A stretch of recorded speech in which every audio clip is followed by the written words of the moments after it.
Let me show you 4 different types of headwear that the Amish women would have to wear in the community that I grew up in. First off, the kapp. The Amish word for it is kapp, or you can just say a head covering. So the kapp we would have to wear almost everywhere that we go in public. The only time that I have seen anyone that did not wear their head covering to go off of their property is when there is young girls in Rumspringa and they're not a member of the church yet. They would put something else on that I will show to go to their cleaning job. So for a cleaning job, some of the girls would wear something else instead of this head covering. And sometimes we would also have to wear a head covering at home. Other times we wear something else. But almost all the time that you see an Amish woman, she's gonna have a head covering on.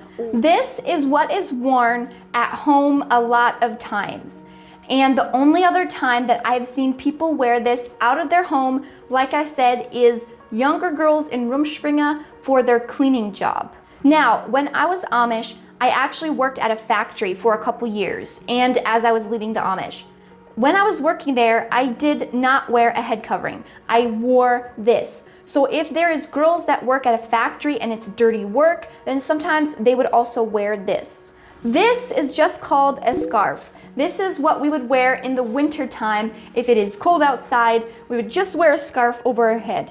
Now, sometimes in this generation, a lot of the girls do not like to wear a scarf. I didn't like to wear a scarf, so we would actually buy earmuffs and wear that. But this seems to be more common for especially older women or young girls. This is called a bonnet. The bonnet you put over your head covering to go in public places and for Amish church and formal gatherings. If you're a member of the church or a young girl, then you have to wear a bonnet to go out in public. And in our community, the bonnet has to be black. They would go somewhere, and when they get to the destination, then they would take the bonnet off and they would just have their head covering on for the rest of the day. And then when it's time to go home, they put their bonnet back on and they go home, and then they can take the bonnet off because they're at home.